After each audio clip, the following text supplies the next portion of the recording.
Alright, so let's take a look at question 22. So let's have a read of it first. The diagram shows a regular decagon. The decagon has center O. The perimeter of the shape is 80 centimeters. By considering triangle OAB, calculate the area of the 10-sided shape, give your answer in centimeters squared, and correct to one decimal place. So I just want to underline this because it's really important that we answer to the correct number of decimal places, or you can lose marks for having the incorrect rounding. So the first thing that comes to mind is that we can calculate the area of this decagon by splitting it into 10 equal triangles. So since it is a regular decagon, we can split it into 10 triangles that are the same as triangle AOB. Now what we want to do is we want to try to find as much information about this triangle as we can, and then we'll be able to work out the area. So later on we'll be using the formula that the area of a triangle is equal to half AB sine C. So we're going to want to find these two side lengths and this angle here. So this angle here will actually be this angle in the triangle, so angle AOB. Sides AB will be sides AO and BO, but we'll get into that shortly. So we know that the perimeter is 80 centimeters. Now there are 10 sides on this decagon, so AB will equal to 80 divided by 10, which is just 8 centimeters. Now the other thing that we can work out is this angle. So we know that this whole angle here will be 360 degrees because it's an angle at a point. And so if we divide that by 10, we'll be able to work out angle AOB. So angle AOB will equal to 360 degrees divided by 10, which is 36 degrees. So now we've worked out this side to be 8 centimeters. Let me just get rid of these lines, it just looks messy. And we've worked this angle out to be 36 degrees. So in order to apply this formula, we'll have to find these two side lengths here. And in order to do so, we'll have to use the sine rule. Now, before we can use the sine rule, we need to find what these two angles are. Now, since this is an isosceles triangle, and we know that because these two sides are equal, these two angles will be the same. Now, we can just find one of these angles. Let's just find angle ABO. And angle ABO will equal to 180 degrees, because it's a triangle. Sum of the angles are 180 degrees, minus 36 degrees, divided by 2. Because these two angles are equal, so I'll end up dividing by 2. And this will give us 72 degrees if we plug it into the calculator. Now we can use the sine rule. So we want to find side AO. Since we've worked out this angle here, we can work out the side opposite that angle. We know that the angle is 72 degrees, so we have sine of 72 degrees. And this will equal to this side angle pair that we've already worked out at the beginning. So the side length is 8 divided by sine of the angle, which is sine 36 degrees. Now if you plug this into the calculator, you'll find AO to be equal to 12.94427. Okay, so now we can start to work out the area. So the area of triangle AOB will equal to half AB times sine of angle C, just like this formula tells us. So A and B are actually the same, so we'll have 12.94 times 12.94, so I'll just write in 12.9447 squared, and then we'll multiply this by sine of the angle C, or in this case angle AOB, that angle I pointed out before, which is 36 degrees. And if I plug this all into the calculator, this comes out as 49.243. Now if I want to work out the area of the decagon,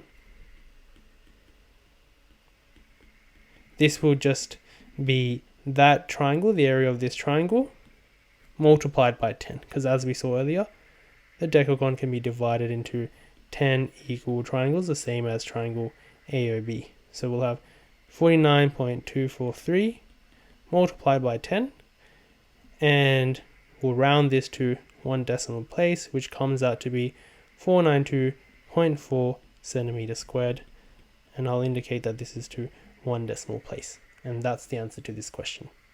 Okay, now let's take a look at question 24. So this question isn't particularly difficult, but it's a little bit unique, so that's why I just wanted to spend some time going through it.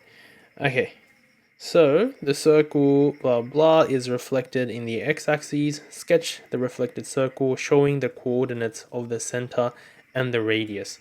So in order to do this question, there's two ways that you could do it. You could either draw it out and then look at the features, the center, and where the graph sort of cuts through and extends up to and down to, and then reflect it.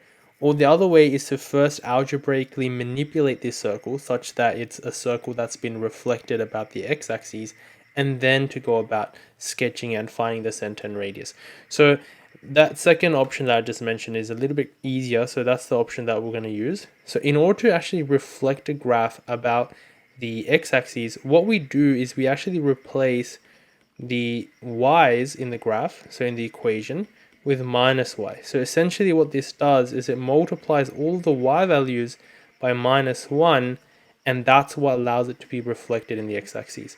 So if we simplify this down, minus y squared is just positive y squared, and then 4 times the minus y is negative 4y, minus 3 is equal to 0. So now this equation here is the equation of, well, it's this graph that's been reflected about the x-axis. Now it's just a matter of completing the square to find the center and radius and then sketching it.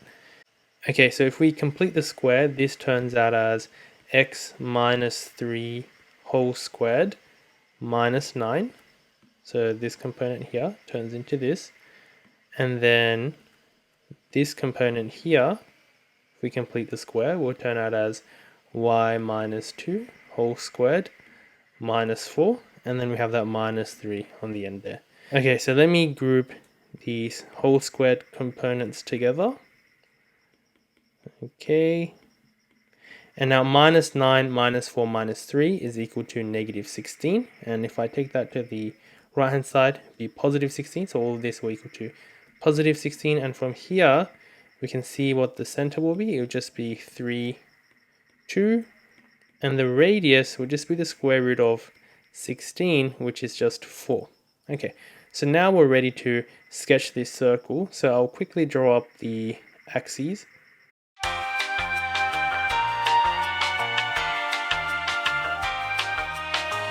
Okay, so what you want to do is to make it large enough to fit your circle. So our center is at 3, 2, and the circle will extend out 4 units to the left and to the right and up and down. So we need to make at least 7 to the right, and so our positive x-axis needs to extend out at least 7 units, and our negative x-axis needs to extend out at least negative 1 units. Our positive y-axis 6, and our negative y negative 2. So it's a good idea if you take your time with this in the exam, and it's a good idea if you use a ruler as well. So I didn't, so my increments aren't exactly equal, but this would just do for demonstration purposes. Now I'll plot the center, so it's at 3, 2, so around here.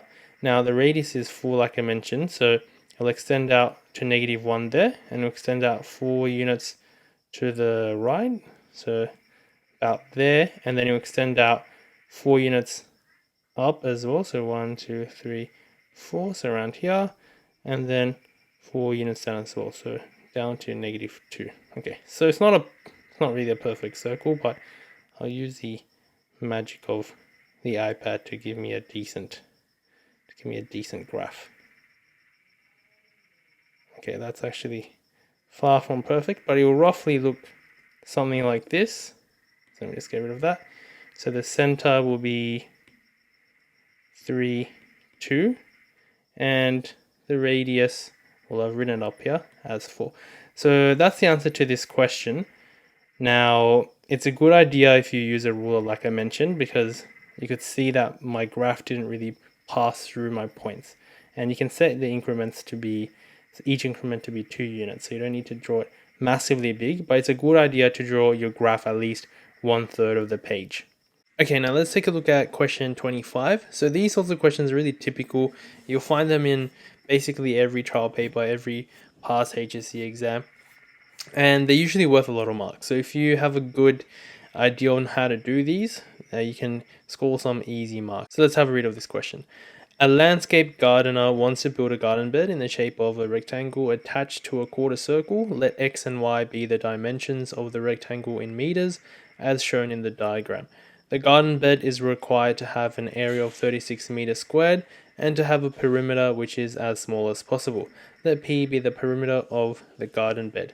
Show that P is equal to 2x plus 72 on x. Okay, first thing you can see is that the diagram involves something in y. So when we go to find the perimeter, we need to find another expression for y, and we can see that they've included some information about the area, so we can use that to come up with an expression for y, which will eventually plug into our perimeter expression to get it all in terms of x.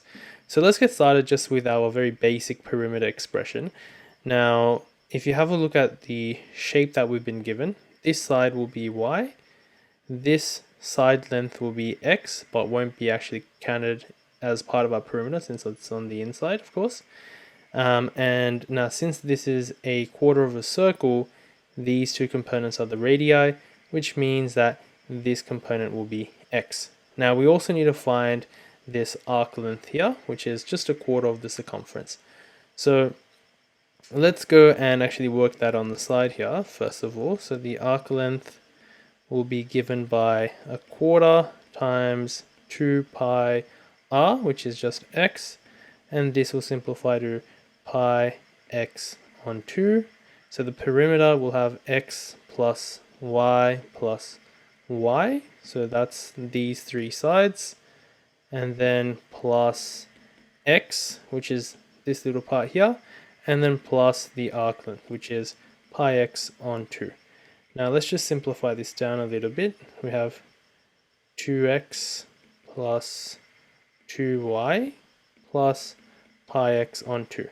Now we need to get rid of this y, so we need to come up with an expression, and we have for the entire area of this shape, so this rectangle plus this quarter of a circle, and that will equal to 36.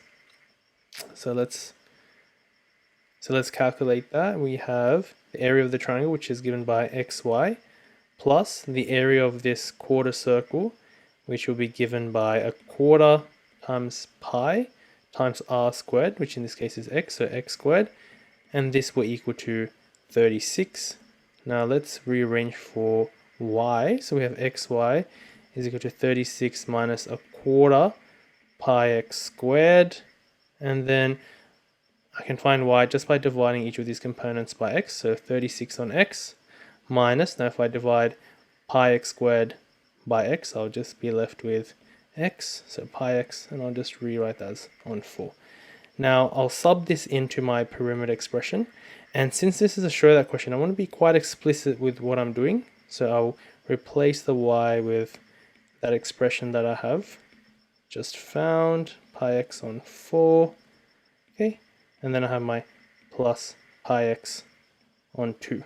Okay, now I'll expand out that bracket. So I have 72 on x minus, now if I multiply this part by 2, the 4 will cancel with the 2 and I'll be left with 2, and then plus pi x on 2.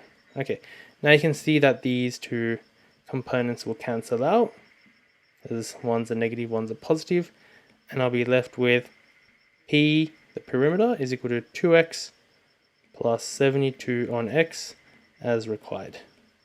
And this is the answer to part A. Now, just one comment, make sure you guys show as many steps as possible. One problem or one shortfall that students have is that they skip too many steps, and that is a reason for the markers to cut marks. This is to show that question they've already given the answer to you, so it's up to you to show sufficient number of steps and sufficient detail to show how you can arrive at this answer, and that's how you can earn yourself the full marks. Okay, let's have a look at part B now. So they want us to find the smallest possible perimeter, showing why this is the minimum perimeter.